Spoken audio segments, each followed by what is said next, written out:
Assalamualaikum warahmatullahi wabarakatuh. Salam sejahtera untuk kita semua.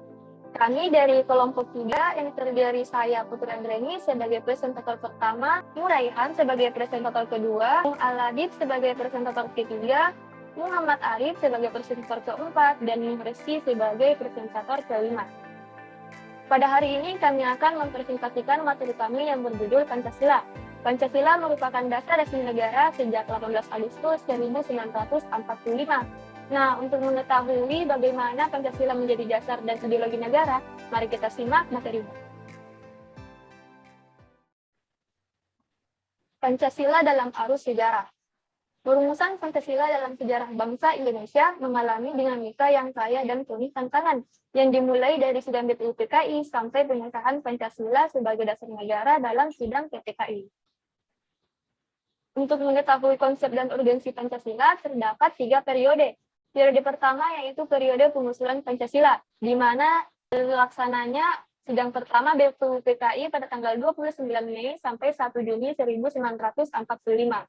Periode kedua yaitu periode perumusan Pancasila, di mana disahkannya naskah hukum dasar pada sidang kedua BPUPKI pada tanggal 10 sampai 16 Juli 1945.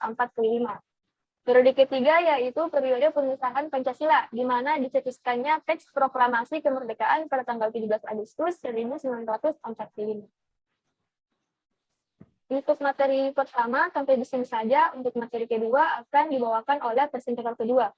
Kepada Muhammad Raihan, dipersilakan. Assalamualaikum warahmatullahi wabarakatuh.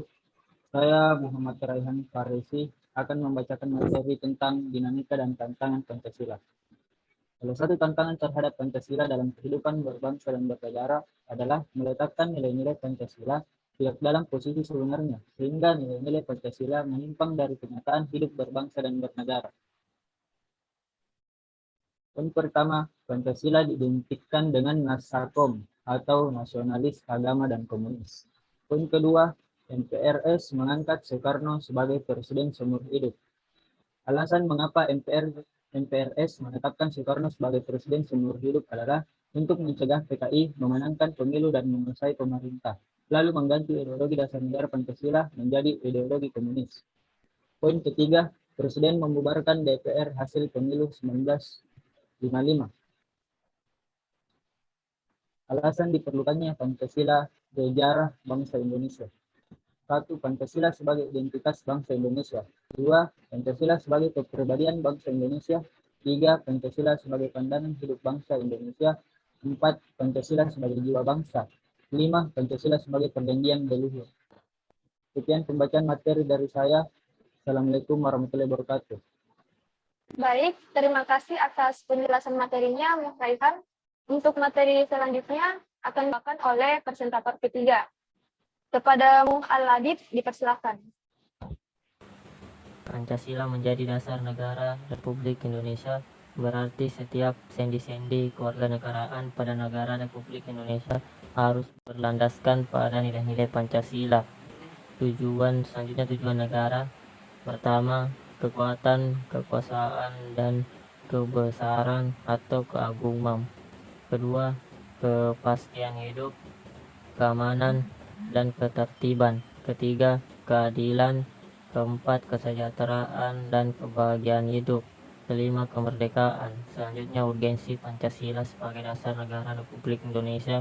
Pendekatan institusion, membentuk dan menyelenggarakan negara yang berdasarkan pada nilai-nilai Pancasila, dan pendekatan sumber daya manusia, orang-orang yang menjelaskan pemerintahan dan dengan cara melaksanakan nilai-nilai Pancasila secara murni dan konsekuen. Sekian dari saya, makasih. Ya, baik. Terima kasih atas penjelasan materinya, Mu'aladid. Kita melangkah ke materi selanjutnya, yaitu materi keempat yang akan dibawakan oleh presentator keempat. Kepada Muhammad Arif, dipersilahkan. Selanjutnya materi keempat, yaitu perumusan dan penetapan Pancasila. Pada sidang pertama BPUPKI yang dilaksanakan pada tanggal 29 Mei sampai 1 Juni tahun 1945, tampil berturut-turut untuk berpidato menyampaikan usulannya tentang dasar negara. Pada sidang BPUPKI yang dilaksanakan pada tanggal 29 Mei sampai 1 Juli tahun 1945, ada 3 tokoh yang mengusulkan dasar negara Indonesia, yaitu yang pertama Mr. Muhammad Yamin, peri kebangsaan, peri kemanusiaan, peri ketuhanan, peri kerakyatan, kesejahteraan sosial. Yang kedua, Soepomo, persatuan, kekeluargaan, keseimbangan lahir dan batin, musyawarah, keadilan rakyat. Dan yang ketiga, Insinyur Soekarno, bangsaan Indonesia, internasionalisme atau peri kemanusiaan, mufakat atau demokrasi, kesejahteraan sosial, ketuhanan, dan berkebudayaan.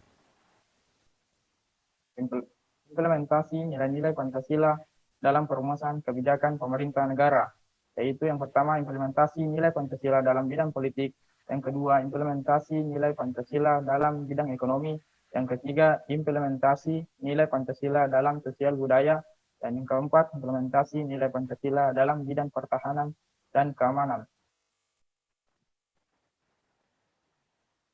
Baik, terima kasih atas penjelasannya, Bang Arif.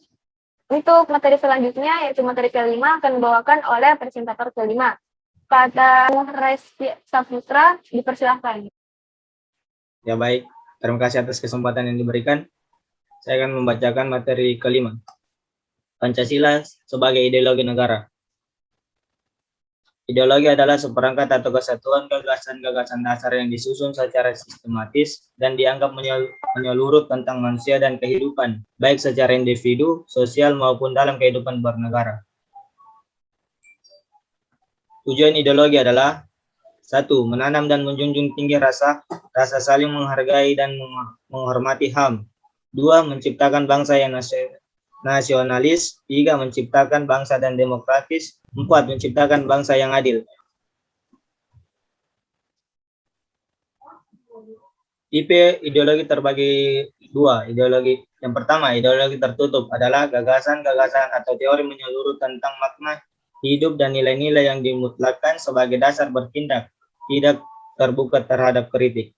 2. Ideologi terbuka adalah pandangan sebuah bangsa dengan nilai-nilai yang dapat mengikuti perkembangan zaman. Sekian dari saya, kembalikan ke moderator. Baiklah, inilah tadi presentasi dari kami kelompok juga. Semoga bermanfaat untuk kita semua. Kurang dan lebihnya mohon dimaafkan. Wabillahi taufiq wal hidayah. Wassalamualaikum warahmatullahi wabarakatuh.